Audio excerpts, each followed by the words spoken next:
All right, I am Yellowbird Yellow Bill, and this is class on the expected move, calculating and using expected moves. All right, here are the expected moves that I post daily. Up top here, in the blue, we have the monthly. In the green, the weekly, and the yellow, the daily. Now I just post ES and Q and the Russell 2000. You can do this with any ticker or stock, not just futures. Anything that has an options chain with decent liquidity. All right, so here is NQ, and as you see here, we have the daily expected move 1 and 2 high, the daily expected move 1 and 2 low, the monthly 1 low we've been dancing around with the last couple of days. Then we have the 1 standard deviation week high up here. All right, this works off standard deviations in the bell curve. All right, so we have, like today on NQ, the close was at 15,110. So we take right here, 15,110 would be the price action, the price. The standard deviation or the expected move was 129. So we go 129 above, 129 below. In this area right here, there's a 68.2% chance that price is going to close somewhere in this area within 129 points of 15,110. Now with second standard deviation, we go here and we have a 95.4% chance that it's going to close within 258 points of that. So we look here and 129 points up, 129 points down. Somewhere in here, we should close. We've got a 68.2% chance of closing. Now, these are just percentages and everything like that. The last 2 days,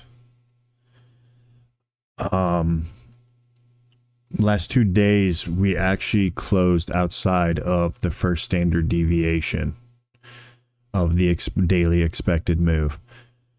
These aren't levels to be traded on or off of, like I trade Globex or previous day or previous high, but this is just to give you an overview where price action is most likely to go. It's to give you context in your trading day. If we're sitting here and it runs up and we've got a bull flag forming right here at 15,350, and we know that we have a 95% chance of closing below this, that flag is probably going to fail. It's probably not going to work out. This can also be used for longer swing plays on the weekly or monthly levels. Like if we shoot up above the weekly expected move high here, we could, on let's say Thursday, we get above it. There's a very good chance that on Friday we'll come back below it. And same on the monthly. Kobe, yes, it will be recorded.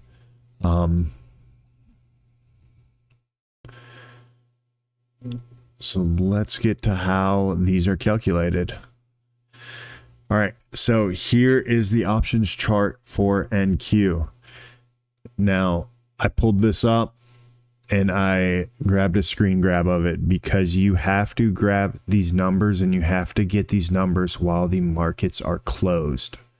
All right, if you're trying to get the daily, you look at the next day's option. So today, here, this was today's, this will be tomorrow's, right? So you have to go and look at these between 5 and 6 p.m. On Friday, if you're trying to get weekly levels, you have to get them after 5 on Friday, before Sunday at 6.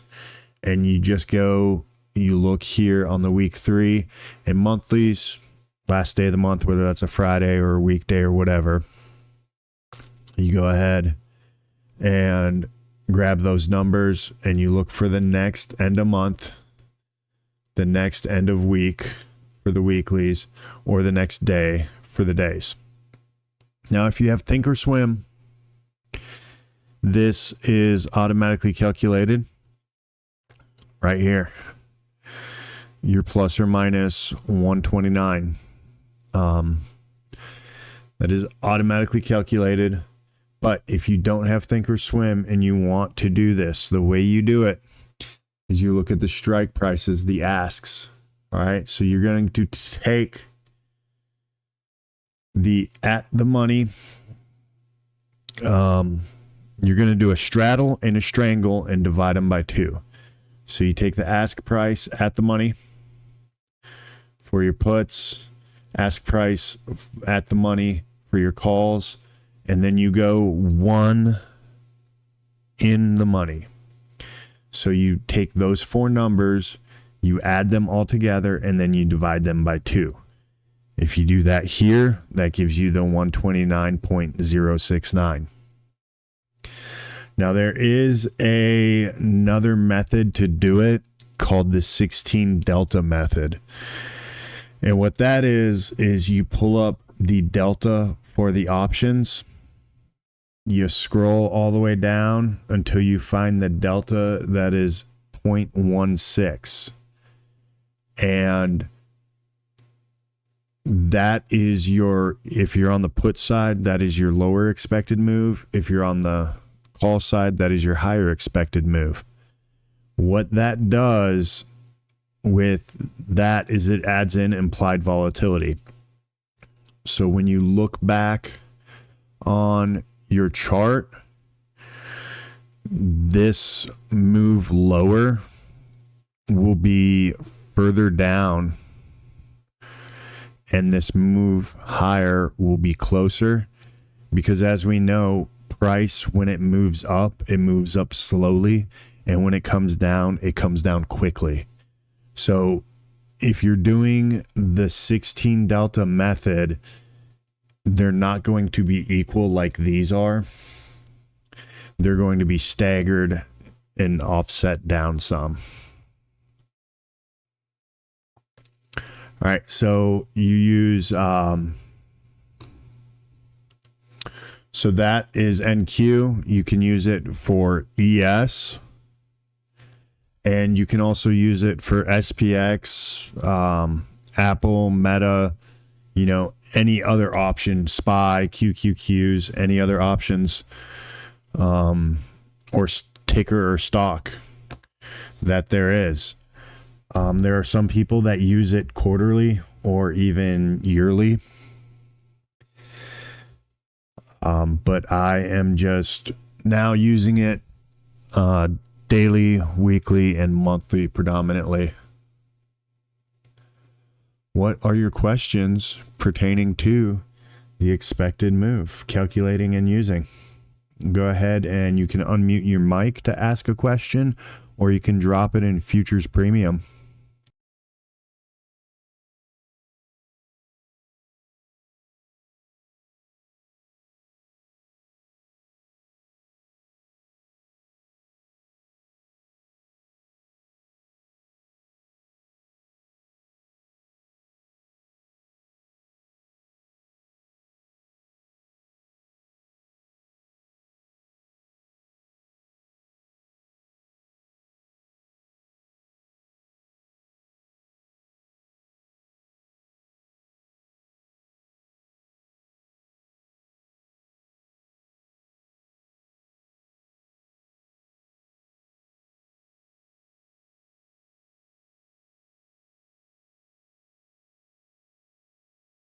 All right. So yeah, instead of trading it like a level, like Globex high or previous high or the lows, I am using it for more context.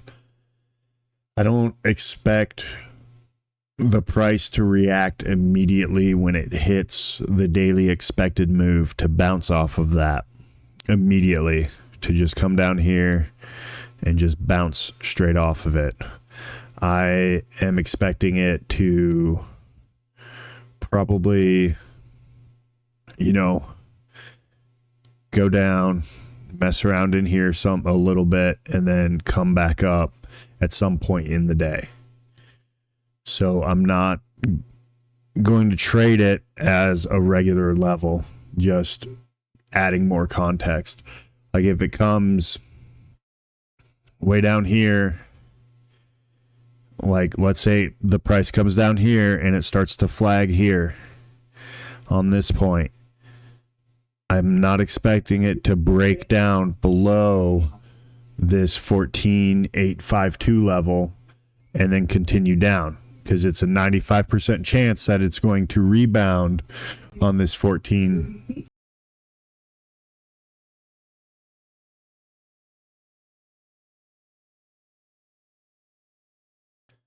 All right, so I don't expect it to break this 14,825 or 852 level and then continue down. And there's a 95.4% chance that it's going to rebound on this, around this level, and then continue up. And then once you see this bounce here, and let's say it flags here, there's a higher percentage chance that it's going to continue up rather than break back down. Because, that's what trading is. It's all about the numbers, the risk reward. It's Moneyball. And we're sitting here and we've got, if you're looking at the percentages, you're risking,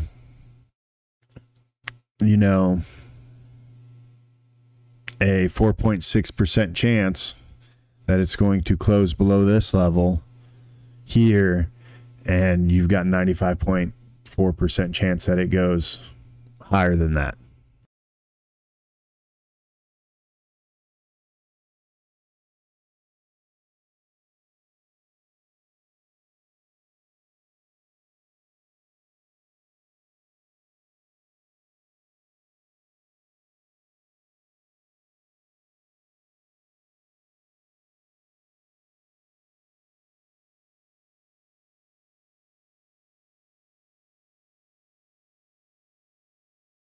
Let me take a moment and give credit where credit is due. I didn't come up with this, method or anything like that. I found it from a guy, Mike Silva.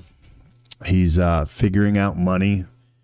He's got his own YouTube channel and stuff. It's got a lot. He does daily market briefs and everything like that. And he's got a lot of good content on his YouTube channel if you ever want to check it out. He goes over the indexes, the sectors like XLE and all of that stuff. And he's got just charts upon charts upon charts that, hey, the dollar's doing this, so we can expect the markets to do that and this and that. And he just takes it to a whole nother level. So if you want to take that deep dive, you can go ahead and check him out on YouTube.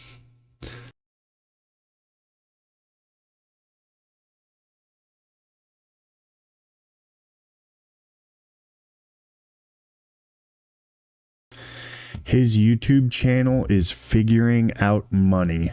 It's his name is Mike Silva.